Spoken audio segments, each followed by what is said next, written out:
पुन्हा एकदा चांगली बातमी तुमच्यासाठी घेऊन आलेलो आहे.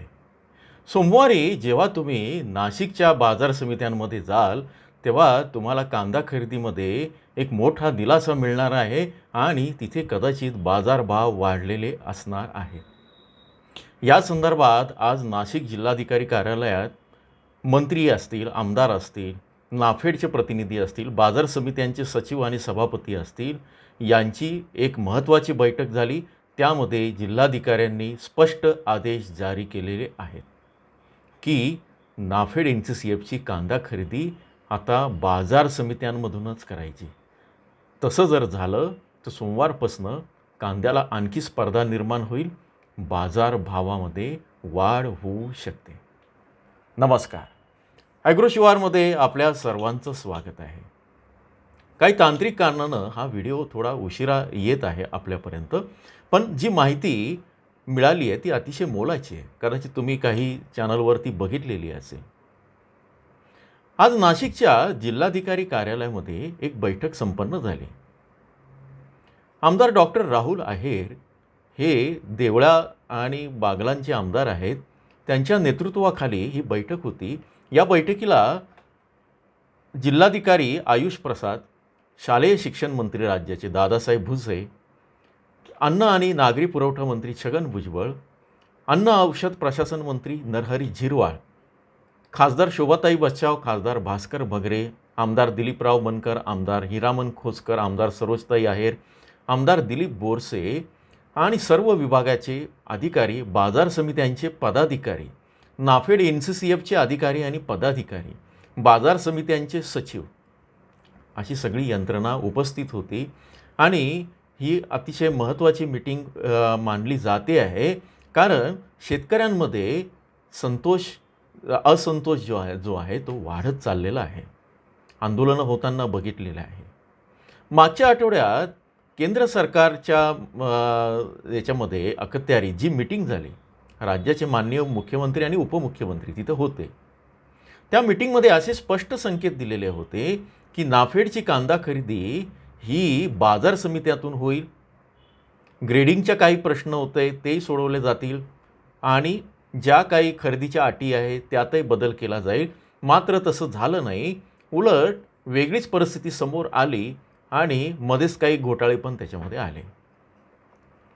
यातून कांद्याचे बाजारभाव वाढून स्थिर जरी राहिले तरी शेतकऱ्यांना जी अपेक्षा होती तशी होताना दिसत नाही. परिणामी नाफेड NCCFची जी कांदा खरेदी जी आहे ती होते की नाही अशी शंका आता यायला लागली होती. पण तातडीनं शनिवारी ही मीटिंग बोलावली गेली आणि त्यामुळे आता शेतकऱ्यांना दिलासा मिळणार आहे.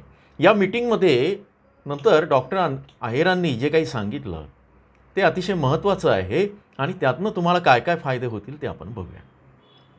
सगळ्यात महत्त्वाचा मुद्दा की बाजार समित्यांमधून आता कांदा खरेदी संबंधित केंद्र किंवा संबंधित संस्था यांना आता कंपल्सरी करण्यात आलेलं आहे. तशा सूचना नाफेड आणि NCCFच्या अधिकाऱ्यांना देण्यात आलेल्या आहे. किती कांदा खरेदी होईल? सध्या 2 लाख मेट्रिक टन कांदा, 1 लाख मेट्रिक टन कांदा नाफेडच्या माध्यमातून, 1 लाख मेट्रिक टन कांदा NCCFच्या माध्यमातून खरेदी होईल. आता खरेदीची प्रक्रिया कशी असेल?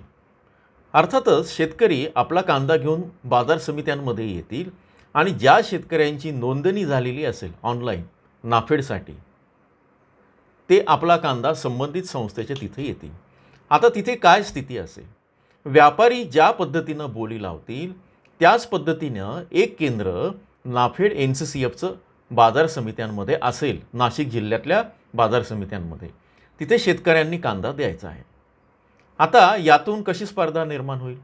सध्या कांद्याचे भाव जे आहेत ते साधारण सरकारने जे ठरवलेले आहेत येणाऱ्या काळामध्ये ते वाढत जाणार आहे.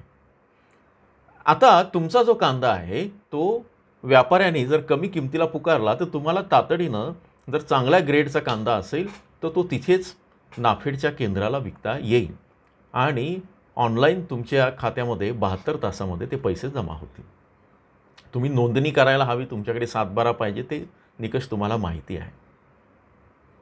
दुसरा महत्त्वाचा भाग, मागच्या आठवड्यामध्ये अगदी ॲग्रो शिवारनं या संदर्भात सर्वात आवाज उठवला होता, तो म्हणजे की नाफेडची जे कांदा खरेदी करताना ग्रेडिंग करतात आणि एका शेतकऱ्याचे तर 50 किलोमध्ये 4च कांदे काढले चांगले.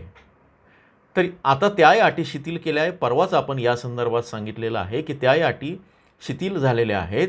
त्यामुळे तुम्हाला जो कांदा विक्री करायचा आहे तो आता 35 पासून तर 70 पर्यंत ए ग्रेडचा कांदा म्हणून नाफेड खरेदी करेल.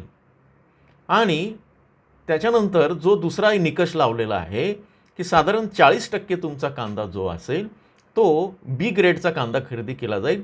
त्याच्यामध्ये काजळे आलेला 30% काजळे आलेला, रंग थोडासा कमी झालेला, एक टर्लं उडालेला आहे, अशा पद्धतीचा कांदा खरेदी केला जाईल बी ग्रेडमध्ये, पण भाव मात्र ए ग्रेडचा होईल. तिसरा महत्त्वाचा भाग, आतापर्यंत ज्या शेतकऱ्यांनी संबंधित संस्थांना कांदा दिला नाफेडसाठी जी काय खरेदी झाली, तर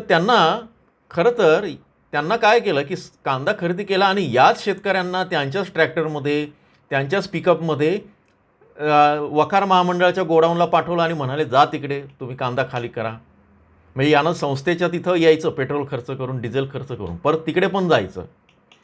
ती जबाबदारी संबंधित शेतकऱ्यांची नाही. परत एकदा सांगतो, तुम्ही एकदा बाजार समितीमध्ये किंवा नाफेडच्या केंद्रावर कांदा दिला तर ते कांद्याचं आणि ग्रेडिंग होऊन जर त्यांनी तो विकत घेतला तर त्याच्यानंतर पुन्हा वखार महामंडळात किंवा जिथे जे कांदा चाळी आहे किंवा कांद्याचं खळं आहे, सरकारी खळं, तिथे ग्रेडिंग करता येणार नाही, केलं जाणार नाही.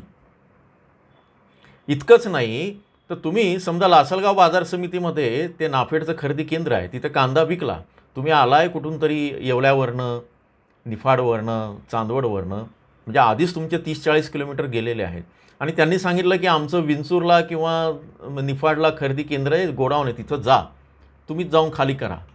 तर ही क्लुप्ती काही केंद्र संचालक करत होते, तेही तुम्हाला करता येणार नाही. तुम्ही कांदा दिला नाफेडच्या केंद्रावर, शेतकऱ्यांची जबाबदारी संपली, तुमच्या कांद्याचं वजन करून तुम्हाला पैसे देणं ही त्यांची जबाबदारी आहे. आता पुढची प्रक्रिया वखारीमध्ये कांदा नेणं किंवा गोडाऊनला कांदा नेणं ह्या संबंधित केंद्राची जबाबदारी असणार आहे, ती निश्चित केलेली आहे. नाफेड आणि NCCF ते बघून घेतील, त्या केंद्रांना त्यासाठीचे पैसे दिलेले आहेत. त्यामुळे असं कोणी करत असेल तर तातडीने तिथं सचिव आहेत किंवा DDR आहे. इतकंच नाही तर आता तहसीलदार वगैरे महसूल अधिकारी सगळ्यांना एकत्र केलं आहे आणि त्याच्यासाठी नियंत्रण ठेवलं आहे. तिथं तक्रारी करा. आता हे सगळं होईल का खरंच, याची अंमलबजावणी कशी करणार, तर जिल्हाधिकाऱ्यांनी एक पथक नेमलं आहे प्रत्येक बाजार समितीमध्ये. त्यामध्ये महसूलचा अधिकारी, कृषी विभागाचा अधिकारी आणि पणन विभागाचा अधिकारी असे 3 अधिकारी त्याच्यामध्ये असतील आणि ते या सगळ्यांकडे देखरेख ठेवणार आहेत. आता यातूनही मध्ये काही माध्यमांमध्ये मुद्दा आला की काही वेगळ्याच नावानं संस्था आहेत आणि त्याच्यामध्ये भ्रष्टाचार आहेत वगैरे वगैरे. त्या भ्रष्टाचारांवर पण लवकर कारवाई केली जाणार आहे. अनेकांना मकोका लावण्याची कारवाई होणार आहे. त्यामुळे त्यांनी पण असं समजू नये की आपण सगळं आपलं चालून जाईल. त्यामुळे या एकूणच सगळ्या याच्यामध्ये विशेषतः जो बी ग्रेडचा कांदा आहे, ज्याला कमी दर मिळत होता, तुम्ही बघा आज बऱ्याच ठिकाणी तो वाढला आहे आणि सोमवारी या कांद्याला चांगले दर मिळू शकतात. कांद्याच्या आठवड्याचे बाजारभाव कसे राहतील हे आपण जिल्हावार सांगणार आहोत उद्याच्या व्हिडिओमध्ये. मेंबरशिप होण्यासाठी आजच आत्ता जॉईनच्या बटनावर क्लिक करा आणि बाकीच्या सदस्यांसाठी सुद्धा उद्याच आपण याचा रविवार विशेषचा आढावा घेणार आहोत. त्यामुळे येणारा काळ ही जर सगळी अंमलबजावणी झाली तर नाफेड NCCFच्या माध्यमातून तुमच्यासाठी चांगला आहे. व्हिडिओ थोडा उशिरा होतो आहे, पण महत्त्वाची माहिती आहे, तुम्हाला नक्कीच त्याचा फायदा होऊ शकतो. जोडून राहा. माहिती आवडल्यास इथे तातडीनं लाईक आणि सबस्क्राईब करा. व्हिडिओ जास्तीत जास्त शेअर करा. धन्यवाद.